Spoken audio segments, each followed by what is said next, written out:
Hello, my name is Emma Skye, and I'm Director of Yale World Fellows and co-host of the Good Society Forum. The Good Society Forum is a community of change makers around the world with a common quest to build the good society. My co-host is Nizam Uddin of the Prince's Trust and a 2019 Yale World Fellow. Niz. Thank you, Emma, and hello everybody, and welcome to what is our third webinar now. We're very excited. Our idea is very simple. The issues that we all face is very interconnected, and to ensure that we are all informed equally of other issues as well as our own, we are building a community to try and build a good society together. Very exciting. We've set up an email account, we have a Facebook group, and we have a LinkedIn page for the Good Society Forum. So we hope you will join us in those different outlets, because after today, the conversation will continue, and that is our ambition. The webinars happen every Wednesday and every Sunday, but the conversation continues. We've got a great team. We have Tiffany and Juan Carlos, we're very grateful for, who've joined us and who are supporting us. And equally importantly, if you have ideas about what the Good Society Forum should talk about, we have access to a brilliant network of people. We're very keen to hear, so please do let us know. The format for the Good Society Forum webinars are such that we will have 3 speakers today, and then we're going to take your questions. So we want to see who we have today. So if you wouldn't mind, you will see a chat function just below on your page. Let us know where you are from. We want to know who is with us. What city are you from? We have Brussels. Emma, join me and let's talk. Well, we've got DJ, who's in Brussels at the moment. So hi to DJ. Brilliant. We have Ken Waterhouse. I can see Ken. Hi, Ken. How are you doing? We have Minna from Beirut. We have Ziad from London. Michel Rentenard in Brussels. Hello to him. Mary from Abidjan. This is truly a global network. Humera from Barking in East London, right next to where I am. Hey. Rosina, who's a World Fellow in Pakistan. Tom Hashemi, I think he was my student once upon a time. Malcolm Waugh in Bonnie, Scotland. This is great. Well, thank you all for joining us. Every week, every 2-3 days at the moment, we're seeing just how brilliant the reach is globally, and we're excited to keep connecting you all. Emma, what are we talking about today? Well, and a quick shout out to Mary in Abidjan. Well, today we're going to be discussing disruptive journalism and how to bridge trust deficits at a time of COVID-19. So people are consuming news in new ways every day. And the old media landscape continues to evolve into an increasingly fluid digital ecosystem. We've seen fake news and attacks on mainstream media erode public trust in journalism and bolster echo chambers. So how do we ensure important messages and stories, especially in a time of crisis, reach the people it needs to? So our first guest is Simon Allison, who's the Africa editor of the Mail and Guardian newspaper in South Africa and founding editor of The Continent. Simon is one of South Africa's most experienced foreign correspondents, and he's reported from across Africa, the Middle East, and Asia, and is on the board of the Foreign Correspondents Association of Southern Africa. And he's currently writing a book about the intersection of cows and politics in Africa. Yes, you heard that right. Cows and politics in Africa. Simon. Hi, good evening, everyone from Johannesburg, or good afternoon or good morning from wherever you might be in the world. Thank you for joining us. Thanks for the opportunity to speak tonight. I'm actually really excited about this topic because disruptive journalism, I think, is kind of the point of journalism. That's what so much great journalism is. It's about challenging the status quo, holding people to account, and that's kind of what we are trying to do at the moment. The World Health Organization has said that the world is fighting not one, but 2 wars right now. The first is against the pandemic. And this is not a war that I can contribute much to. I have no medical skills, but I'm very grateful to the doctors and nurses and healthcare professionals who are on the front lines. But as a journalist, I find myself on the front lines of that second war, which the WHO calls an infodemic. Now, an infodemic just means that there is so much information on our TVs and phones and computers that we are overwhelmed, that ordinary consumers of news, ordinary people have no idea how to sort the real from the fake, the true from the false. Who can we rely on? Who do we trust? How do we get reliable information? So today I want to talk to you about what it's like being on the front lines of the infodemic. A little bit of background. I work for the Mail and Guardian newspaper, which is an independent newspaper in South Africa that was founded several decades ago to challenge the propaganda of the apartheid regime. We are widely read across the African continent and put a lot of emphasis and resources into covering continental news properly. But as the scale of the pandemic became apparent, we started to get a little bit worried because we also started to see a huge increase in the amount of fake news and disinformation doing the rounds. The thing that worried us the most was just even talking to our friends and family members who are all, smart, well-educated people that we love, but they kept asking us ridiculous questions. Simon, does 5G really cause corona? Simon, was the virus made in a lab in China? Simon, I heard that taking a really hot bath kills the germs, so I'm just going to do that and I'll be fine. When I responded to these questions, the first thing I would ask is, where did they get this information from? And the answer was always the same. Oh, someone forwarded it to me on WhatsApp. And that's when we kind of had our big realization. For most people in South Africa, and this is true for many other African countries, WhatsApp has become the primary means of communicating information. For us, WhatsApp is the front line of the infodemic. And you know what? No major media organization has any formal presence on WhatsApp. If this really is a war, then we're not even on the same battlefield as our enemy. There's a huge potential audience out there. They're stuck in lockdown, they're on their phones, they're desperate for reliable information, and we're not meeting that audience where they are. And we had to find a way to fix this. So about a month ago, some colleagues and I hatched a plan.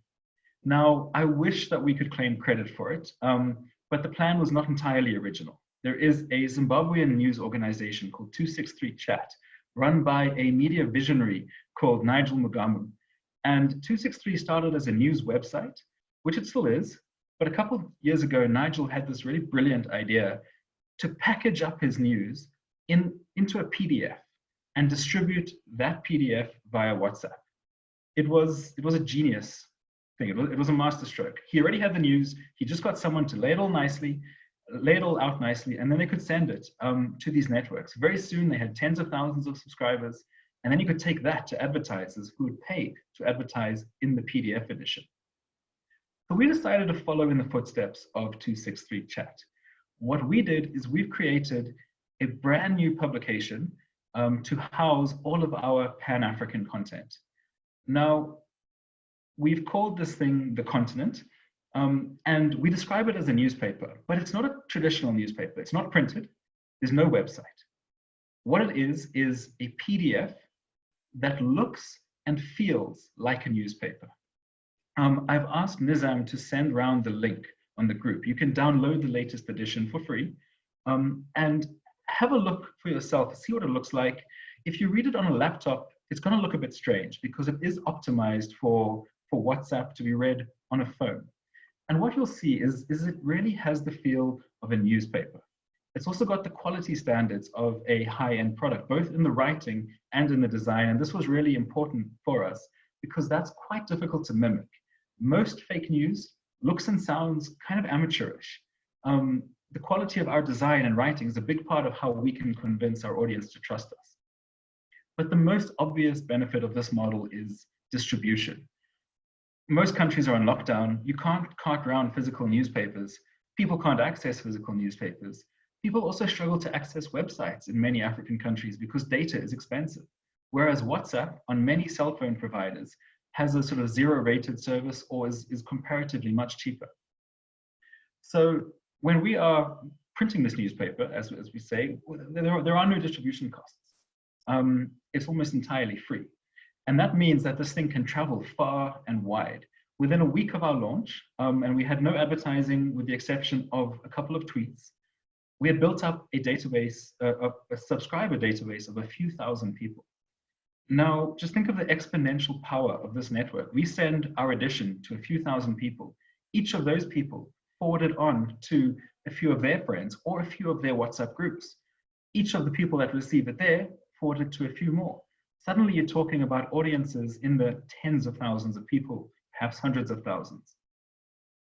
It can also be passed between cities and across borders in seconds. The response has been extraordinary. We are only on our third issue. So it took sort of 2 weeks from conceptualization to the first issue. We've now just published our third issue yesterday.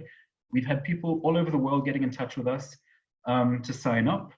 Many of our sort of friends and contacts have told us that they received the publication via other friends and WhatsApp groups. So the sort of exponential thing is working, that those viral networks are coming into effect. Donors have been in touch, they're interested. The BBC World Service has been in touch. They want to know how we're doing this. And I know for a fact that several Kenyan media houses are planning to copy us, which we strongly encourage. We think that all the interest is because this is, or it has the potential to be, a genuinely disruptive model for the journalism business. It's already disrupting the space because it's getting into places that we couldn't get into before, places where journalism and quality journalism is hard to find. For example, our cover story last week was about the African governments, and there are not that many of them, but there are a few who are really failing to take the coronavirus seriously and are really messing up the response. Now, I heard this week that at least one country had complained to an international institution about being singled out in our story. Now, why were they moved to complain about that particular story? Not because of the news itself, which has been widely reported elsewhere, but I think because of the format. Because this was a PDF newspaper, it was something that citizens can easily share, can easily read, can easily distribute, and governments can't really do anything about it. There's no print run that can be halted. There are no websites that can be put on some kind of block list. It is citizens sharing information between themselves on an encrypted platform that governments cannot access. But the difference, I mean, this is exactly what fake news does. But the difference is that this is genuine, reliable news that has been specifically designed for this particular platform. You know, the World Health Organization is totally right. This is an infodemic, and we as journalists are on the front line. We have to do things differently, because if we don't, the consequences of not having reliable news are so potentially devastating that it's hard to even countenance them. So we have to be doing something differently to reach more people with credible, reliable news. And this is our effort to make that happen. That's about all from me. Happy to take any questions. Thank you all for listening and for the opportunity to speak to you tonight. Simon, thank you so much. We're going to come to you for questions after we've heard all of our speakers. So please do, if you have any questions, put it into our chat function, and we will relay them to Simon. So thank you so much, Simon. So our next guest is Sarah Alvarez, and Sarah is the founder and executive director of Outlier Media, a Detroit-based service journalism organization. Having started her career in civil rights in New York, Sarah moved into journalism and worked as a senior producer and reporter at Michigan Radio, the statewide NPR affiliate, where she covered issues important to low-income families, child welfare, and disability. Sarah believes journalism is a service and should be responsive to the needs of all people, which is why in 2016, during her time as a JSK Fellow at Stanford University, she founded Outlier Media. I'm really excited to hear from Sarah. Hi, everybody. I'm really excited to be here with you from Detroit, talking to so many people around the world. That's really a lovely thing. And so I just wanted to, I'm going to share my screen and show you a little bit of kind of what we do, because I think it's easier to be able to see it. But I just wanted to give you a little context for where we are in Detroit and why the type of intervention that we use has been really successful. One thing, you know, I do think that obviously we need new journalism models that are of service to more people. But thinking about this, like in terms of disruptive journalism, actually what we're trying to do here with Outlier is to use journalism as a stabilizing force. So Detroit is a beautiful city. It is a wonderful city. It is, there's about 670,000 people in Detroit. There's about 4 million in the metro area. Detroit is a predominantly Black city, about 85% African American. It's about 60% low income. So a lot of the issues that we see here in Detroit are exacerbated by race and poverty. So Outlier was designed in 2016 to kind of try to fill information gaps. We wanted to be an intervention. Use journalism as an intervention, attack the information gaps, and put valuable information that people could act on right in there. And then when information wouldn't make a difference, then we wanted to look at what other kind of accountability reporting can we do. Investigative journalism is very expensive, and because it takes a lot of time. So even if you're not doing something fancy, it just takes a lot of time. So it's expensive. And if we're gonna do investigative journalism, which is the thing that I really want to be doing, how are we gonna make sure that we're using those resources on an issue that is affecting a very large group of people? So that's what Outlier did. We use a lot of data to determine where information gaps are. We have a lot of public data, and we use some from very large service organizations as well. All right, now I'm going to share my screen and kind of show you what we do. Okay. Okay, don't make fun of how messy my desktop is. And I cleared out my tabs just for y'all. So, okay, so I wrote this story. Let me do this the right way and do presentation mode. Thank you guys for dealing with my my bad technical skills. So how do I present? Okay, here we go. So I wrote this story about a month ago. I wrote it on March 25th. And Detroit has been really devastated by COVID-19. We were one of the earlier outbreaks here, and it's been very devastating. We've lost over 1,000 people in the city. This is what we used to do, right? Is accountability journalism, very much focused on housing and utilities, because those were people's biggest information gaps prior to this. We have a SMS based news product, and it always had housing information in it. We retooled it to deal with COVID-19. So if you all can access, I think if you're short, I don't know if short codes work internationally, but you can check it out. This is what it looks like on the back end. These are like the messages that we get. This is a message I just got and responded to when I logged in this morning, right? This is all of these 8 things are information that people can access right away, right? On things that are important for them to be able to survive and navigate this crisis. And it does still lead us to investigative journalism. That's the idea of this, is that it's a very effective and efficient engine. So this person told me that their relative died and the apartment won't let them get in. I wanted to know a little bit more about this. So I asked her, and I did have a feeling that this is what she was going to tell me. It's a senior living facility, which is not a nursing home. And they are not, they are very vulnerable to COVID-19 outbreaks, but they're regulated by the federal government, not the cities. And so we've been worried about what's going on inside of those places. This is another one. This person, it works at a very small company, but inside of Detroit's public hospital. They got COVID-19 from work, had to take 2 weeks off, have not gotten paid, and are now behind on some other debts that usually are garnished from their paycheck. Again, these are things that we want to work on. Hey, 5G coming up again, same thing. We heard this early on. We had one of our smaller, like a small news site who was willing to chase that down. They did that for us. We don't have our own publishing platform. We never have. We work collaboratively with the other folks who work in the city. So these are all those stories that came from our news service. And then they're reported out in all of these different things. This is what it looks like on the back end between my, I had to, black those out so you guys can't see those.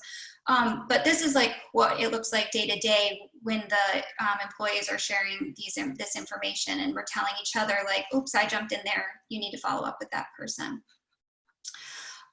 So I would say that the other thing about what we're doing is that we are combating some misinformation, but the other thing we really see is that these information gaps were created by the way that news economics worked before, which means that news consumers of color and low-income news consumers are not valued by a lot of the media here, and that includes public media. And I came from public media, and I think that that's a real tragedy, that those aren't the folks that that newspapers and media really want to serve. They want to serve people who they believe can subscribe, who they believe can donate. And that is what created those information gaps and those accountability gaps in the first place. And that's why we really look at our work as an intervention, because we're trying to kind of level that playing field. And if public media won't step up and do that work, we are going to do that work. So that's our model. And so far, it's been really effective. We buy numbers like from a marketing list, basically. We also advertise with a lot of the food banks around here since the pandemic. We're going into our 4th week of operating this service, and we send out about 5,000 messages every day, and we talk to about 200 people every day. So it's not something that can scale. You definitely need, there's 3 of us who work this system.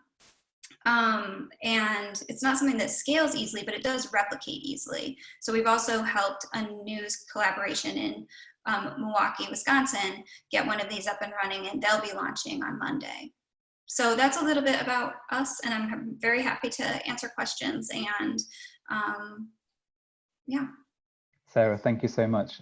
Incredible juxtaposition to what we heard from Simon, which is continent-wise to what is a very local Detroit-based operation. We will come to questions. If you have questions, please do put them in the chat box. You can either put them to the entire group of panelists and attendees, or just to the panelists. So don't be shy. Effectively, we really want this to be an engaging conversation. So thank you, Sarah. Emma, over to you. So our last guest is Yusuf Omar, who's a multi-award-winning journalist and co-founder of #OurStories, a global network of mobile storytellers creating videos about people changing their worlds. Yusuf is a TEDx speaker. He's a former CNN senior social media reporter and was previously the mobile editor at the Hindustan Times in India, where he empowered 750 journalists to tell stories with their phones. Yusuf has been a foreign correspondent with just his phone since 2010 and has covered many groundbreaking stories, including the Syrian civil war. Yusuf, why have you got toilet paper on your head? Thank you so much for the kind introduction. We've just heard from 2 really established and respected journalists in Simon and Sarah doing investigative work in important stories.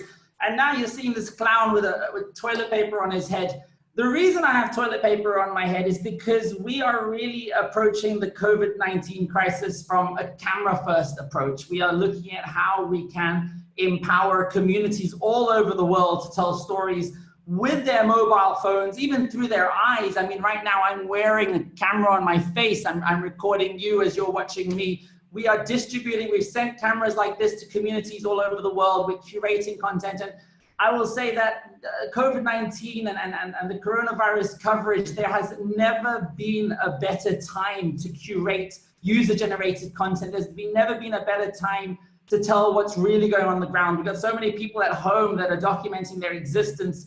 And as journalists, as reporters, as the media, our role really at this stage is to verify, to curate, to make sense of all of that noise and find the incredible voices amongst it. I think one of the common reasons that people poke holes at user-generated content or citizen journalism is that, well, anyone can do it. With the democratization of media, it leads to so much false information. I believe the opposite. I believe more voices means more perspectives means more truth. And as you rightfully said in the introduction, that we've been doing this for a long time. I'm going to run you guys through a really, really quick deck to give you an idea of what we do and how we do it, and how I think it can make a big difference to how a lot of communities around the world report. I'm the co-founder of #OurStories. We are a global video publisher. We reach up to 7 million people every day. And my co-founder and I trained and traveled to 140 countries, and we trained communities all over the world how to tell stories with their phones. We trained up over 3,000 people around the world over the last 2 years. Before that, I was a reporter at CNN, as you mentioned, and I was at the Hindustan Times, and I was a foreign correspondent across Africa.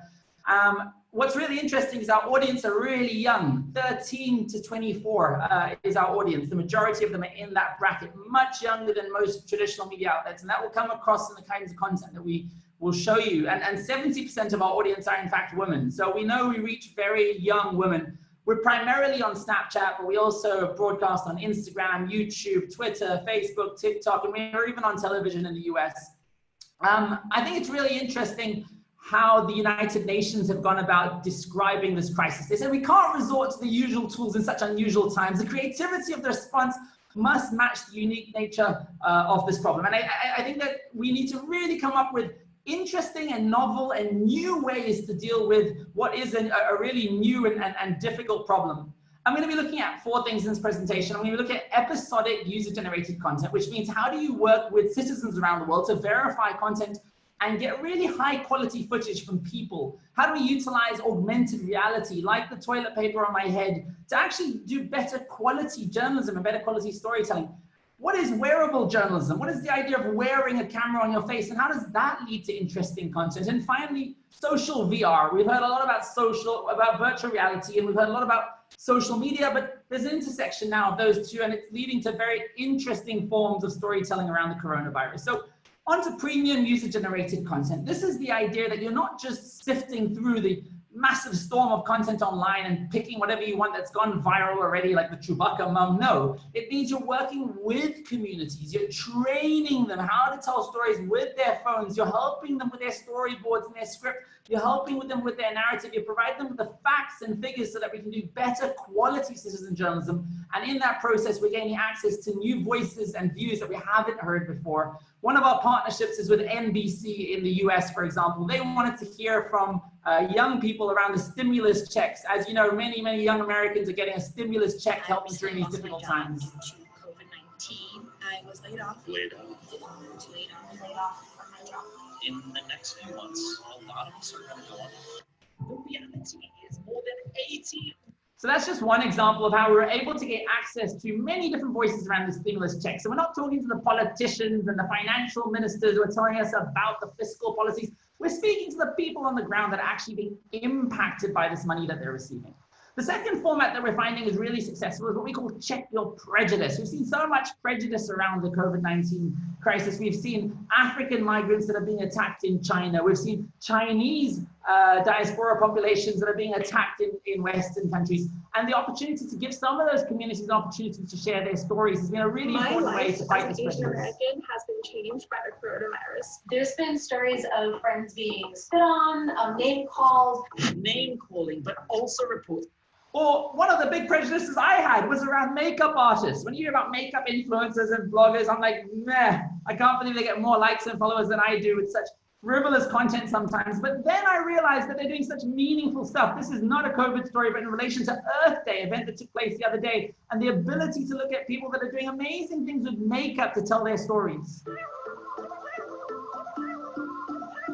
It's important to spread awareness for Earth Day by using So these are just a few examples of how we can do user-generated content to get really accurate information. At the end of the day, though, people are desperate for facts right now. They want to know what they should do and how they should stay safe. And sometimes the absolute basics, to wear a mask or not to wear a mask. We now know from the CDC and from the World Health Organization and from most governments around the world that we should wear masks to stop us spreading the virus. But how do you get a mask if you can't really get a mask? One way to do that is explainer journalism, where you teach somebody how to make a mask, for That's example. how you can make a mask out of a t-shirt. To mask or not to mask, that's been the question. Now it's recommended. Or maybe we hear a lot about soap. My entire life I've been washing my hands with soap, but I never really understood how soap works. So how about a breakdown of why soap is so important to fight coronavirus? Wash those hands. Wash your hands. Wash your hands with soap. That's the advice from the World Health Organization and governments around the world to stop the spread of coronavirus. You've seen the pepper experiment, right? If you take water and put it in a tray or a plate and pepper represents germs. And it'd be pretty hard to separate a little pepper from the water right now. Now, if I didn't, I think. So we've reached a time where people trust people more than brands, and we're reaching this intersection between influencers and journalists, and this opportunity to tell stories in different ways. But some of the best stories actually come from the people themselves, with zero kind of intervention from us besides fact checking. One of the most successful formats that we found is a survivor format, hearing from survivors. This is a guy named Patrick, who was one of the first diagnosed with COVID-19 in the UK. I had a meeting with the guy on March 2nd. It was a Monday morning. Didn't think anything of it. About 3-hour meeting with the guy. That week was fine. Went about my life. And then on that Friday night, I got quite ill. Flu-type symptoms, fever. Nope. Spoiler alert, that guy ends up getting the coronavirus. Another interesting way of treating this was looking at lockdowns. We're all in lockdowns around the world, but not all lockdowns are the same, are they? I'm here in South Africa where we have the police and the military on the streets. You can't even go for a walk or walk your dog.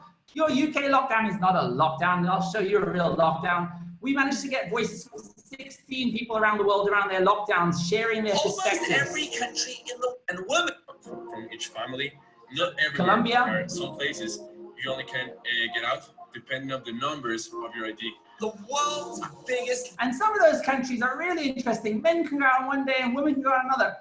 AR, and this is one of the major points of my presentation, augmented reality is a really effective way to be able to tell stories around the coronavirus. I'm going to come back to that at the end of my presentation. Wearable journalism. We've been sending out wearable cameras to people all around the world. If you want one of these for free, drop me a message on Instagram, Yusuf Omar SA, or #OurStories. We'll send you a pair of glasses to tell stories through your eyes if you're doing an act of COVID kindness. Social VR is really exciting. We can't travel to Italy right now, but I would love to be in Italy right now to understand the lessons that I could learn from that community. We've been able to interact with communities there many Italians via social VR. And I was like, I stay home. Favorite people from It's me. we've been in lockdown for over a month. It's me, Pat, and Tyson.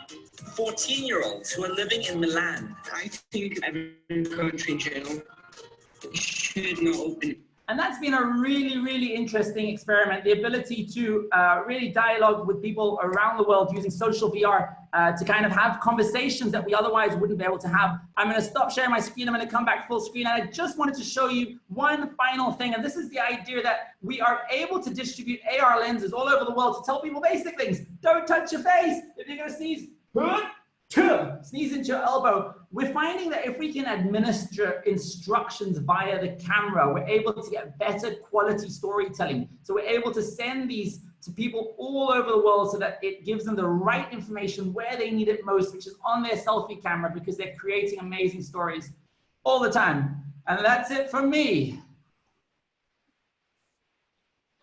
Yusuf, thank you so much. As ever, a very quiet and calm approach to your presentation. Really, really appreciate it.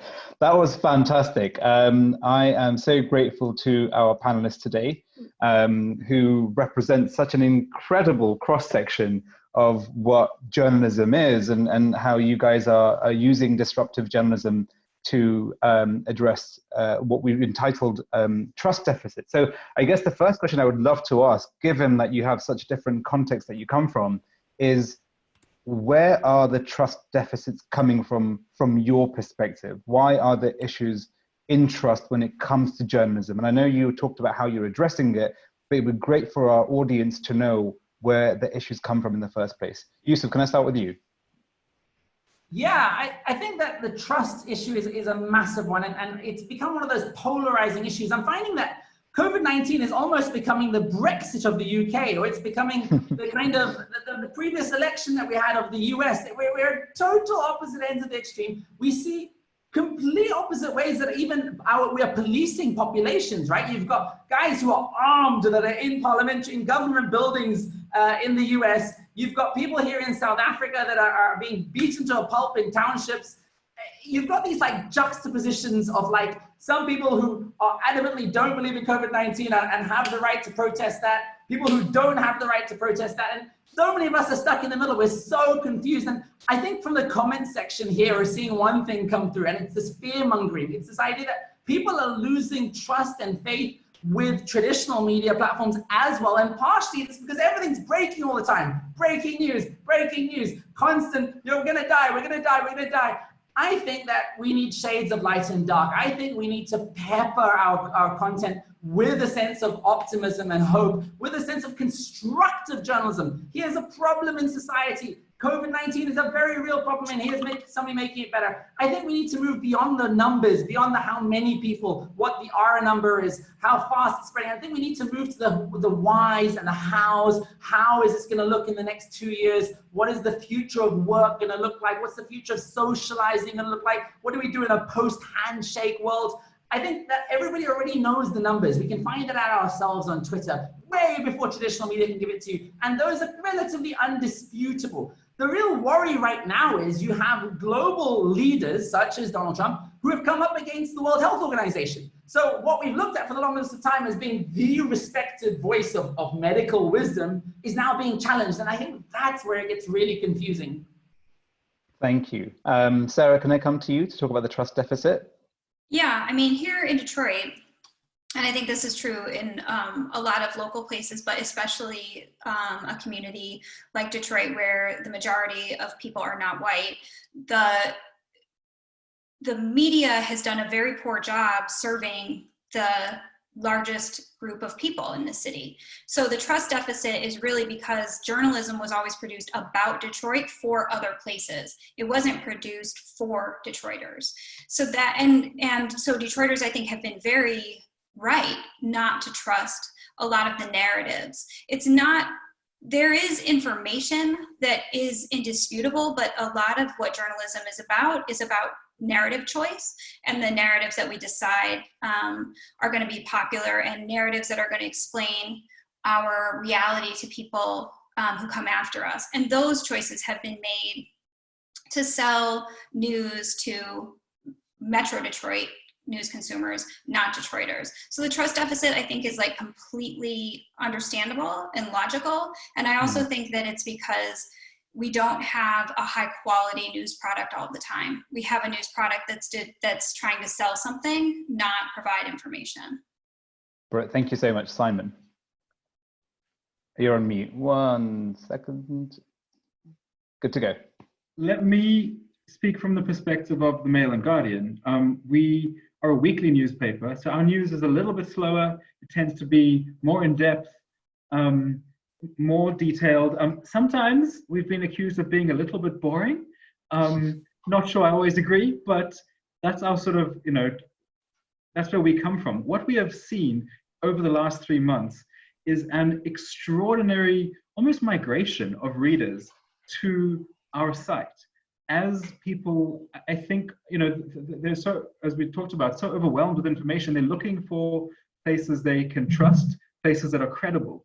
And so we're finding that we are actually beneficiaries of the trust deficit, because now in the storm, they're looking for a port with, a safe harbor, and then they know us, they trust us, they know we're reliable.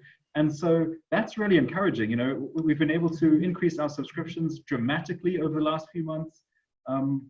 And people are actively seeking out quality journalism. And I think that is potentially a really wonderful side benefit of the crisis that we're experiencing right now. Thank you so much. So we've got loads of questions coming through. Please keep them coming through. I have another question for you all, and then maybe we'll go into a bit more focused in terms of some of the questions coming through, which is around the current COVID situation is forcing you each to pivot your work. And we've heard about the innovations that you've each worked on. In terms of semi-permanent changes, where do you see your form of journalism going in terms of things that you think will continue after this pandemic, this leveler that we've heard about, which is affecting each of us in such a monumental way? So Simon, do you see the work that you're doing changing in a seismic way, and how people consume information in terms of the news in South Africa and beyond? I think, so one of the things that we've discovered in designing a publication for WhatsApp is that you have to write stories very differently. So for example, a feature that would run in a normal newspaper at, say, 1,000 words, well, no one's going to read 1,000 words on WhatsApp. We're having to write the same story in 250 words. And I'm there trying to cut my own stories down, and to a writer, it sometimes feels like you're chopping off parts of your body. You get very attached to those words, and then I see the finished product, and I've cut from 1,000 to sort of 300 words, and I read that 300 words, and I think, damn, that's much more interesting than my original 1,000 words. Mm-hmm. I think it's teaching me to be a more ruthless and better journalist as a result, and it's forcing me to adapt the kind of journalism that we do to what the audience will actually read. And I think there's a danger that journalists fall into. We all want to write for the New Yorker, and we all want to write 3,000 word pieces. No one's reading 3,000 word pieces. They want short snippets of reliable information, and I think that's a major pivot that is going to endure long beyond this pandemic. Thank you, Simon. Sarah? Yeah, that's, I write for text message, so same. But I don't know, I never really kind of, I think what I'm seeing is the collaborations that we're building now, which are things that we've been working on since we started, right? Like really building the trust between news organizations. I think that will outlive this pandemic. Plus, like the big folks, right? Even though they're doing so amazing in terms of having readership go through the roof, like at the Detroit papers, a quarter of the staff is furloughed. So, at any one time, a quarter of the editors and reporters are on furlough. So they have learned that they need us, even though we're smaller, we have smaller budgets. We have been able to kind of like weather this in a different way than a bigger organization. So I think those collaborations will outlive us, and I'm really thankful for that. And the other thing that this is doing is just making us focus on what we want to get done and what we feel like we have to get done, because there's no extra time, right? Like I'm working more than I've ever worked before, and I have 3 children who I'm also trying to homeschool, right? It's not, and so is my husband, like we're equal partners in this, but it's impossible. So you have to just focus on like, what is it that we must get done? What is the most important thing, and drop the rest? And I hope that a lot of us will continue to focus on what we think is the most valuable. And that won't always be hard news. It could be arts and culture and those kind of things too. I love what you both are doing, and Yusuf's stuff is so different than what I see, and I love it, right? And I hope that people focus on that after this too. Thank you, Yusuf. Thank you so much, Nizam.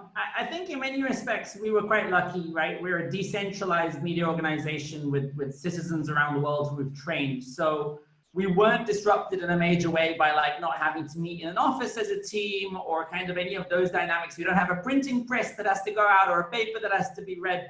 I think the major fundamental change for us is our business was for the last 2 years built on training communities. We flew around and physically met refugees and the likes and trained them how to tell stories with their phones.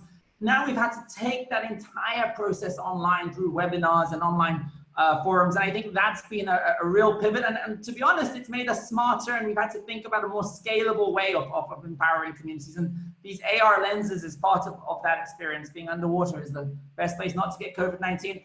But I also think that we've had to really try to think harder about the stories. I think it's easy to do the bad news around COVID-19. I think it's easy to do the horror stories and to scare. I think it's harder to do the context and really find those angles that people are not thinking about. And engage audiences that wouldn't otherwise care and make them care. And I think that's been the challenge that we've stepped up to. But it's been an exciting journey. And to be honest, it's not going to end anytime soon, I don't think. I think we're going to be in this as a collective of journalists for quite a while, and we're going to have to continue to reinvent the way we do things.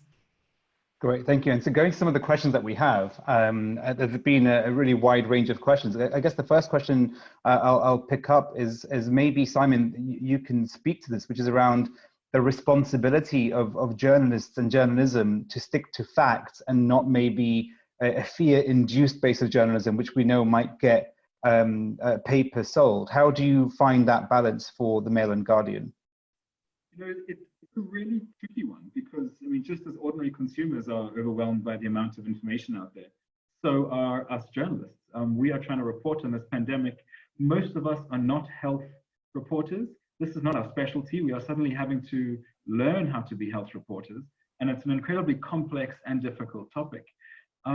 So I guess what we are trying to do at the M&G is take quite a conservative approach in terms of only sort of publishing things where we know we're on very sound ground, try not to embrace any of the sort of more hyperbolic claims one way or the other, and just be as sort of evidence-based as possible, and to keep that up, and at the same time trying to very rapidly upskill ourselves. So there are a lot of interesting resources on, you know, how to sort of interpret health journal, how to do health journalism and where to get sources from. So our reporters are going on those training sessions and doing their best to try and figure it all out. Right, thanks, Simon. Thank you. And Sarah, I'll come to you with this question, which is around, and it was about the trust deficit and how, in fact, a trust deficit might actually be a good and sensible defense against fake news and disinformation, because it means people are expecting a higher burden of proof. Are you seeing, with a lack of trust in maybe the plethora of media that exists in your local area, people relying on your service more because they can't trust anything else? I think we are seeing people rely on our service because they trust that we are there for them. So that's why I think they trust the information because we're always on the other end. We follow up with anybody within 48 hours who needs a follow-up. One thing that I am seeing that I think is interesting is that we're seeing folks who need a lot of informational hand-holding, for lack of a better term, because it's that they're taking in this information. It's not that they don't think it's reliable, it's that they're unsure exactly what it means and how it should change their behavior. So one thing that we've had to do a lot of is kind of help people really understand and be there to answer their questions. Journalists are doing tremendous work, but we're not set up to kind of answer questions one-on-one, and somebody's got to. And we see that like a lot of these questions are health questions and the doctors are totally overwhelmed. So we've had to kind of take that mantle up in the health and safety area. I totally agree with Simon, like we're very careful and in terms of like what we can say, but a lot of it is just kind of walking people through information that they have and helping them understand it. And thank you. And on the literacy piece, as you guys are conveying information, which is crucial, you're also having to make assumptions, I guess, about the literacy of your audience. And Yusuf, you've mentioned how you're becoming more factually based. How much research goes into the literacy piece of what you're doing in terms of journalism, especially because you are so disaggregated? How do you ensure the quality of literacy exists within the journalists that you engage and support actively?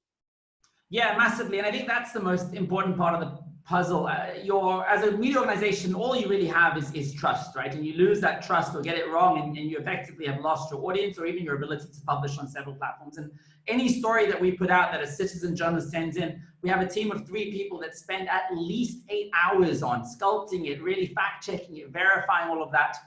So that's a really, really important part of it. But I think part of that is knowing the individuals. It's not relying on these randoms that you're finding online, but people that you've met and worked with. I think that what is really exciting is organizations like Simon's, like the Mail and Guardian, have been able to lead with stories that are not the kind of story that the rest of the world is leading with. They had a story on domestic violence earlier this week, and really gripping details of a mother and children that had to leave a house while the father figure was asleep at night. Really incredible stories that they're pushing to the top of people's timelines that otherwise wouldn't be bubbling into our social media landscape. So that's been really important. I think one of the big challenges around COVID-19 coverage is frankly, a lack of diversity. We see that media organizations and the journalists are talking about their swimming pools being closed and the local gym being not available. And the reality is, both in the US and in South Africa, large parts of your population don't have access to clean running water. Large parts of your population are relying on food stamps. And journalists are just frankly out of touch with this. And so we have that on one side. And two, we often have journalists that are now coming out on the front line, really getting involved in the story, especially your television reporters. And at this stage in history, you have to ask yourself why. I mean, I value boots on the ground. I think there's a place for reporters. But when you have so many citizens that are sharing their perspectives, is it responsible for us to have journalists going out there masked, unmasked? I think that there's a lot of responsibility that has to happen in terms of diversity. And I think there's a lot of responsibility that has to happen in terms of the way we represent ourselves in the public. And taking your issue about diversity goes well into a question, which is, seeing as we are all living in our separate info bubbles, I'm wondering how these creative, corrective approaches to journalism find their way to the consumers of disinformation. So I think if we are living in this diverse world, we're having to make conscious choices of who we're trying to attract and who are going to be our audiences. So how do you make sure, and I guess, I mean, and Sarah, I'd love to hear from a local perspective, but in particular, on a larger scale, how do you ensure that information that you are trying to convey, which is factually based, is reaching audiences that may not want to hear what you have to say? So Yusuf, I'll come to you first. That's an incredibly difficult part of the puzzle, right? Because one, you've got to find out, just say, for example, you're targeting somebody who is a bigot or a racist or one of these kinds of things. They don't self-identify. So how do you find those people? Well, perhaps they over-index on other things that they might like on social media. But at the end of the day, one, it starts with having a diverse newsroom, having people in your newsroom that represent those voices. Because if you don't do that, you suddenly realize that you're in this far corner of the internet where everybody's pro-LGBTQ, where everybody believes that COVID-19 is real. I think you need a spectrum of people in your news organization, and that's not easy to have, right? We've tried to do that now. We've started to bring people in from all walks of life, people who I fundamentally disagree with as journalists. But I think if you do that, then you start to understand, okay, the internet is a really big place and we can start creating content for different people. Two, I think you got to get into groups. You got to get into Facebook groups. You got to get into Zoom platforms that you otherwise wouldn't engage with. You need to get into spaces where you feel completely uncomfortable, and you need to start seeding your content into those spaces in constructive ways. And I think it's a combination of those two, a diverse newsroom and being able to place your stuff in spaces where you otherwise wouldn't be. Simon, can I ask you the same question around intentional approaches to reaching more diverse audiences? You know, a major barrier is for the kind of news I do, which is coverage of sort of African politics and economics, a major barrier that we face is censorship within countries. Governments that simply do not allow free access to information, do not allow journalists to do their jobs, that kind of thing. So it's kind of a big puzzle that we've had is, okay, so we can write a story, say, about Tanzania, which has a terrible human rights track record at the moment, and a terrible freedom of the press track record. We write a great story about Tanzania, hard-hitting, etc. That's wonderful, but how do we get that to a Tanzanian audience? And that's where we're so excited about the possibilities of this different medium that we are experimenting with, because really a publication on WhatsApp can slip under borders, can slip under the radar of government controls and reach audiences who are desperate for high quality, reliable news, who are actively seeking it, but have no way of accessing it. So if we can just present our information in a way that is accessible to those audiences, then I think we have done our job. And yeah, I'm really excited about where the potential power of this new medium. Thank you so much. And Sarah, if you and your thoughts on the question. Yeah, I think our strategy has been to identify the areas that people say are the biggest information and accountability gaps for them, to target the population that's affected by those relentlessly, and to fill those information gaps for them, and to follow up on the accountability side. So again, we're doing this at a local scale. We do, thankfully, have freedom of the press. I'm very thankful for that. And so that's been our strategy has been able to work, because people start to build their trust in us as reporters, we explain it, what we do, and then we bring in other trusted partners that we know can then say, we can tell people, like, you can trust this reporter at the Free Press. Maybe you haven't always trusted the Free Press, but this person is going to do right by your story. And so we're trying to build trust in our ecosystem as well. Thank you. And I know there's loads of comments coming through, and we will continue the conversation on to our Facebook channel and to the group there, which we encourage you to join. A couple of more questions. I'm conscious of time. We have about 6 minutes left. So let me maybe direct a few questions to you each. So Yusuf, there was a question around the relationship between digesting fake news and maybe the socioeconomic background of a consumer of news. Is there a relationship between the two? Or is this open to anybody? Can anyone be a victim of it? It's a really, really difficult question. We see lots of socioeconomic factors that do have a very real impact on COVID-19, right? We know that people of color, Black, Middle Eastern, Indians are more likely in the UK to be getting the coronavirus. You know that African-American populations, as we've heard from Sarah, in the US are more likely to get COVID-19. When it comes to legitimacy of whether you believe in something, what I will say is people who we think are conventionally educated, who have a university degree, who might have gone to a better high school, in my experience, doesn't always suggest that they're more critical of the content that they read or watch. So I think it's a really hard one, and I don't think it's as clear-cut as certain social economic factors do sort of believe more than others. Brilliant. I'm going to come to you one more time really quickly, which is about the question you raised around young women being 70% of consumers of less formal means. Women's history has been less formally recorded in the past through the oral tradition. How far are the two trends connected? Yeah, so when I was talking about the 70%, I was talking about our audience. 70% of our audience are women between the ages of 13 to 24. I think it is an audience that has conventionally been incredibly underserved. When we first got into this space and we started looking at topics such as menstruation, we were like, what, 50% of the world have this, and we see very little coverage of it. And that's because for the most part, media organizations have been run by old white men. I think that when we get into this space and we start telling stories about COVID-19 through the perspective of young women, we end up getting access to new stories that other people haven't heard before.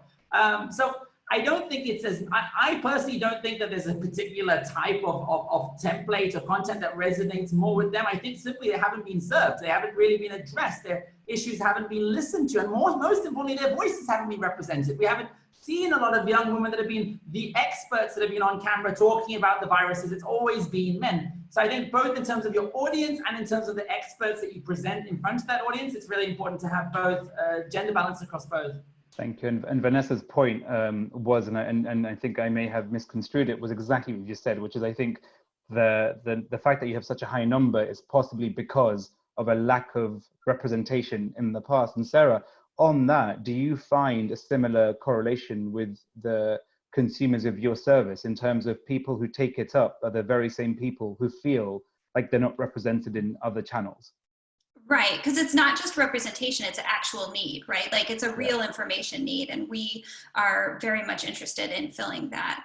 And I totally agree with, you know, needing to populate your newsroom with people who are very interested in filling the needs of your consumer. We're an all women of color news organization, and one of the few.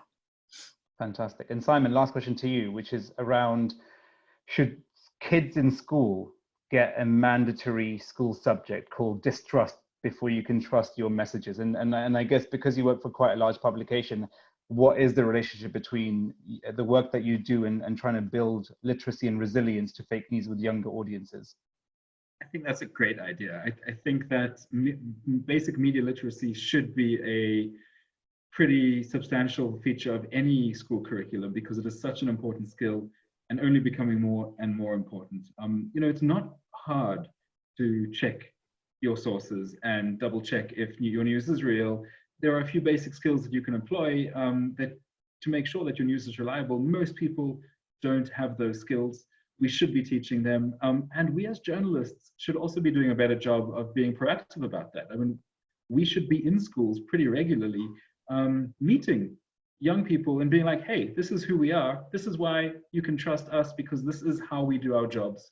etc., etc. That would be a wonderful thing. Yusuf, Sarah, Simon, so grateful for your time today. That was such an amazing conversation. We hope to take it forward.